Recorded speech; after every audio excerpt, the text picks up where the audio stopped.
For 60 years, the world believed one story: Marilyn Monroe and President John F. Kennedy, the affair that defined Hollywood scandal, the relationship whispered about in every biography, the romance that supposedly led to her mysterious death in 1962. Historians built careers on it, conspiracy theorists made it gospel, and pop culture turned it into legend. But in 2011, an 85-year-old Jerry Lewis sat down with a GQ reporter and said 7 words that destroyed everything we thought we knew. Marilyn was with me, not Kennedy. The room went silent. The reporter thought he'd misheard, but Jerry Lewis wasn't joking. For once in his life, the comedy legend was dead serious. He explained that on the nights everyone assumed Marilyn was sneaking into the White House or meeting JFK at secret hotels, she was actually with him, sharing quiet dinners in hidden corners of Los Angeles, talking about art and loneliness and what it meant to be trapped inside a public image you never chose. Jerry claimed he had proof dates, locations, witnesses who could confirm that the world's most famous affair never actually happened the way we thought it did. The media rebutted. Kennedy historians called it lies. Marilyn's biographers dismissed it as the ramblings of a dying man seeking attention. But what if Jerry Lewis was telling the truth? What if the greatest scandal in American history was actually a cover story for something else entirely, for a different affair, a different man, a different truth that both Jerry and Marilyn worked desperately to keep hidden because the real story was somehow even more dangerous than the legend? If you want to uncover the hidden truths that Hollywood buried for decades, subscribe now, because this story will change everything you thought you knew about Marilyn Monroe.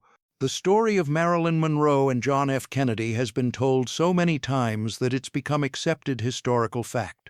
According to the standard narrative, their affair began sometime in the early 1960s, facilitated by Kennedy's brother-in-law, Peter Lawford, who owned a beach house in Santa Monica that became the site of their secret meetings. The relationship allegedly intensified in 1962, culminating in Marilyn's infamous performance at Madison Square Garden on May 19th, where she sang "Happy Birthday, Mr. President" in a skin-tight, flesh-colored dress that left little to the imagination. Marilyn's breathy, sultry delivery wasn't just entertainment, it was foreplay performed for a national audience, and everyone watching understood the subtext. President Kennedy's reaction, caught on camera, showed a mixture of delight and embarrassment that seemed to confirm the rumors that had been circulating through Washington and Hollywood for months.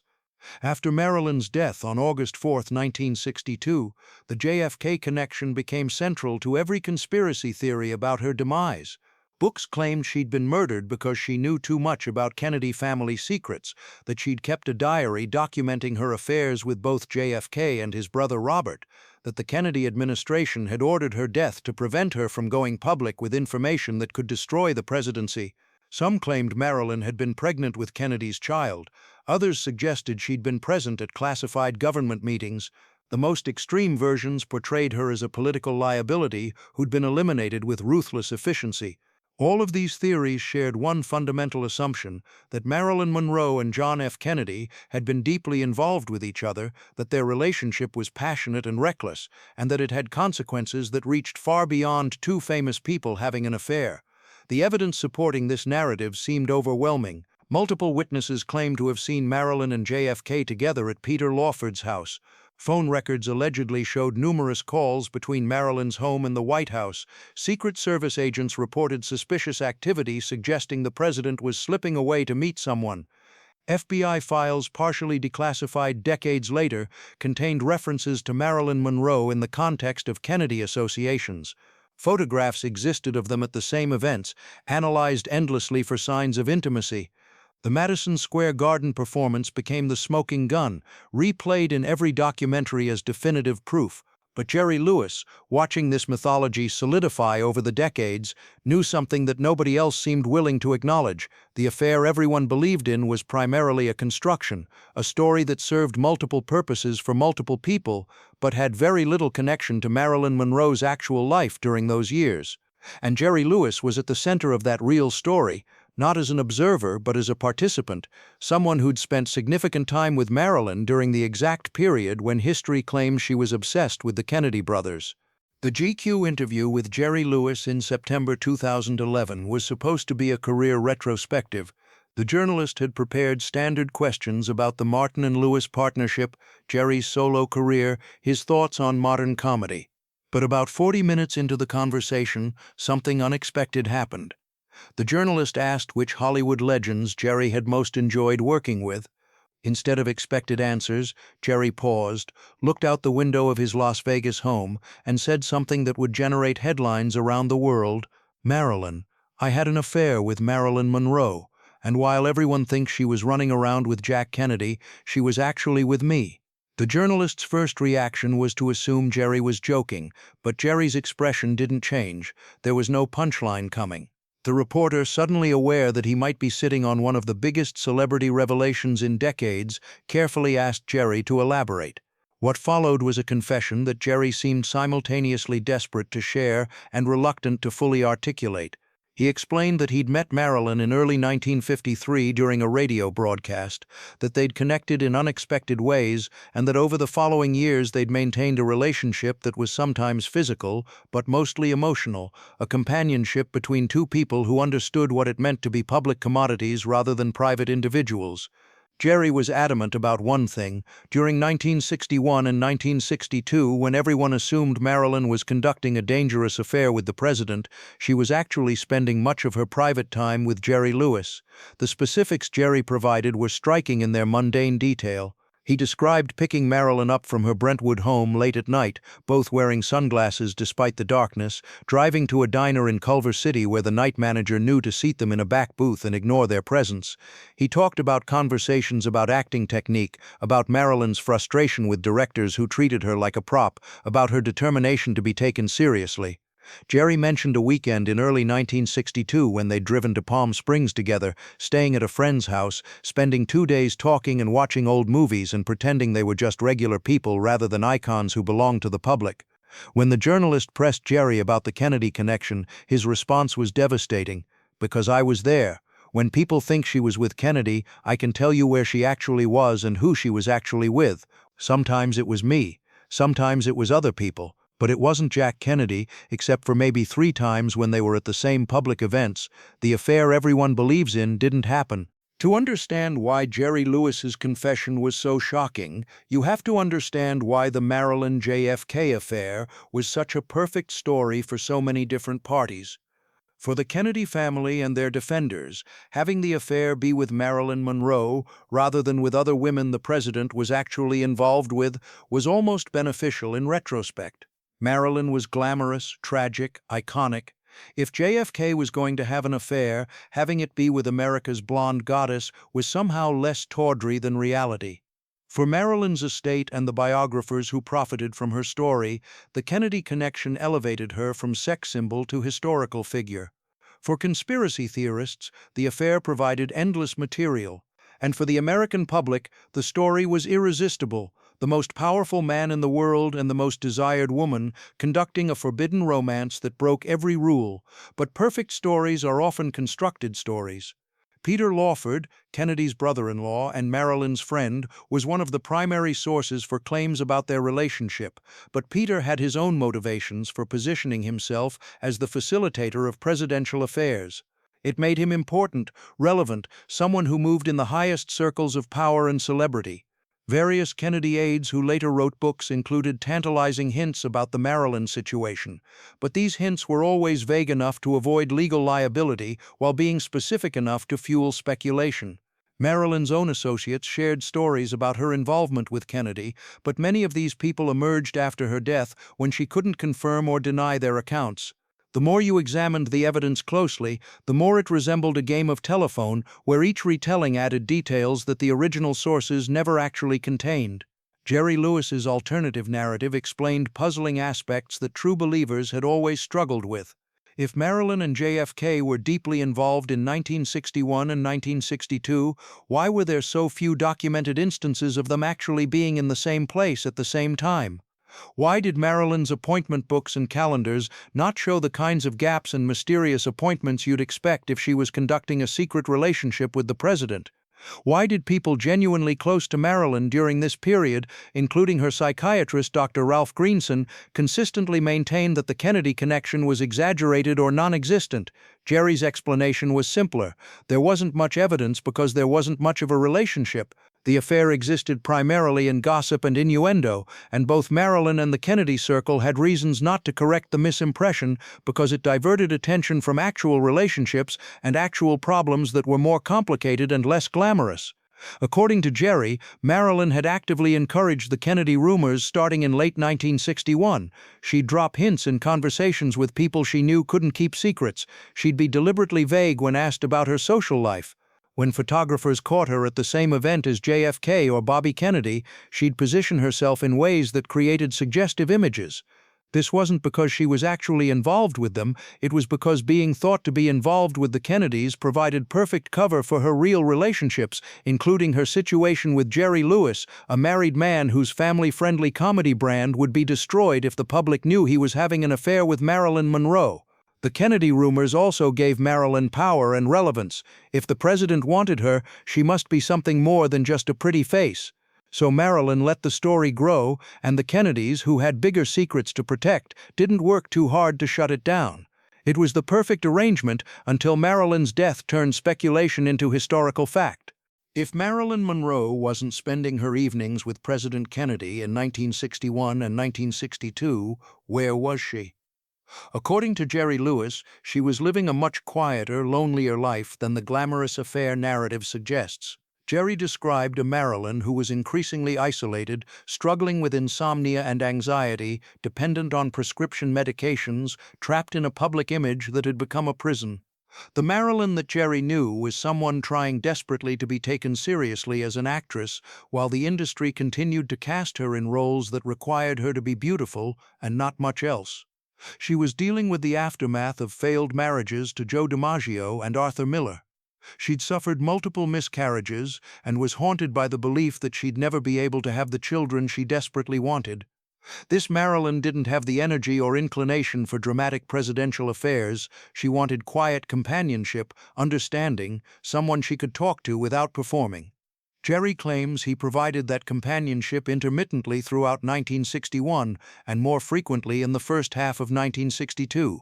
He would call Marilyn from payphones, both paranoid about wiretaps and leaked information. They'd arrange meetings in places where neither was likely to be recognized or where staff could be trusted.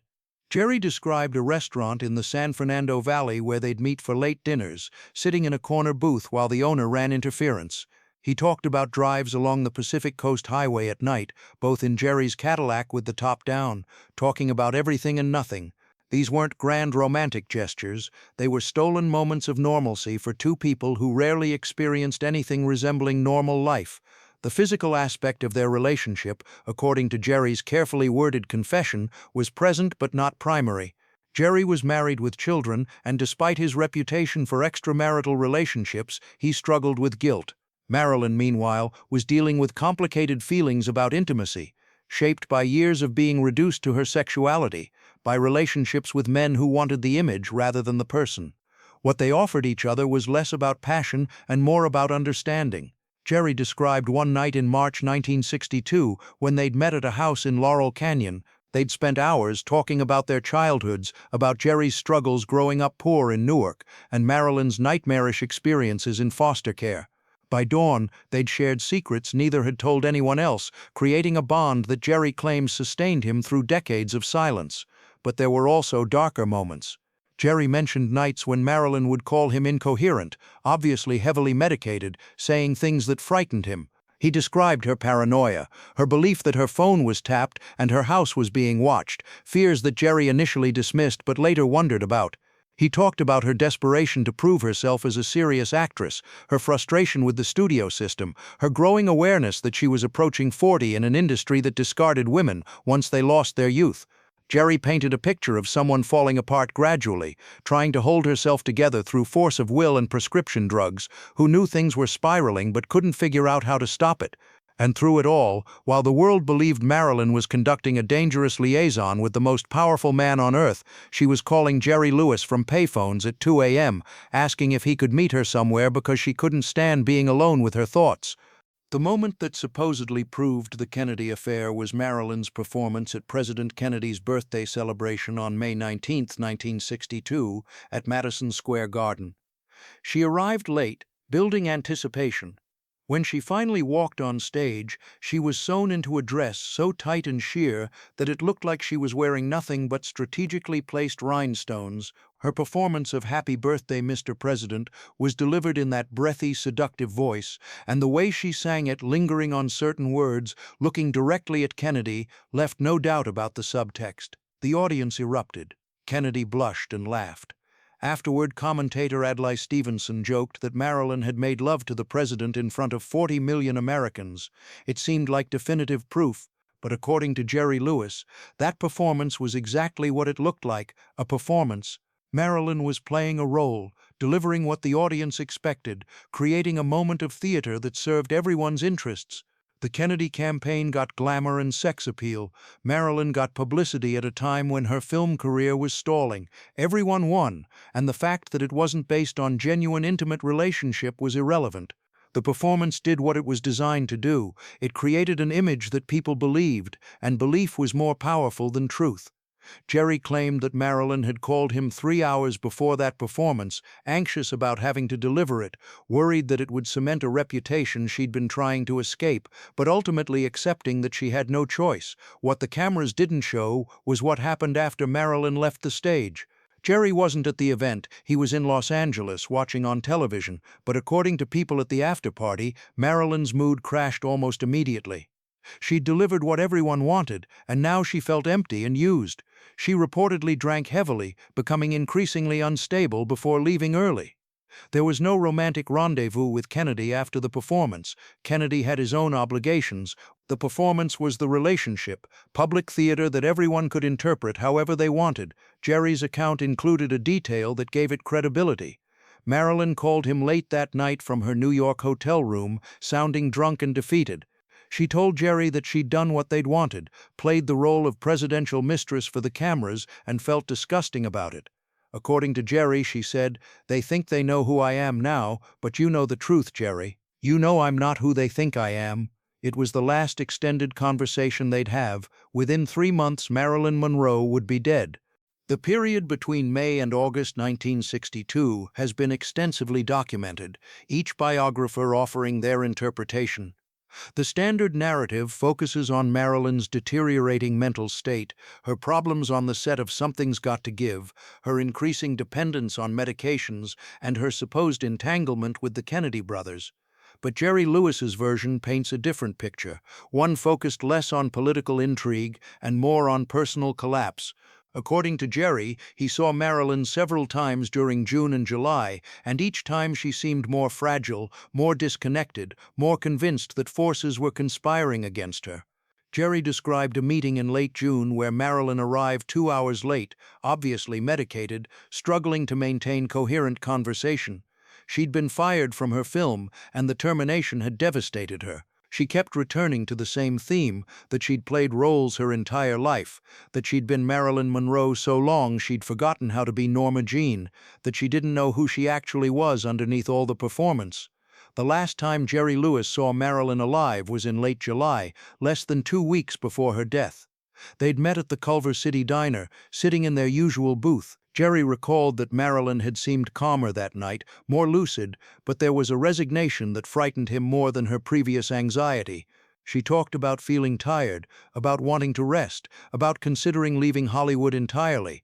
Jerry encouraged this idea, but Marilyn didn't seem to believe it. She told Jerry that she appreciated everything he'd done for her, the companionship and understanding he'd provided. Jerry didn't realize until later that it had sounded like goodbye. On August 4, 1962, Jerry Lewis was at home when his phone rang late at night. He answered to hear Marilyn's voice, slurred and distant, barely coherent. She was saying something about people not understanding, about the truth being different from what everyone believed, about Jerry being one of the few people who'd actually known her. Jerry tried to get her to focus, asked where she was, whether she was safe, but Marilyn's responses didn't make sense. Then the line went dead. Jerry immediately tried calling back, but got no answer.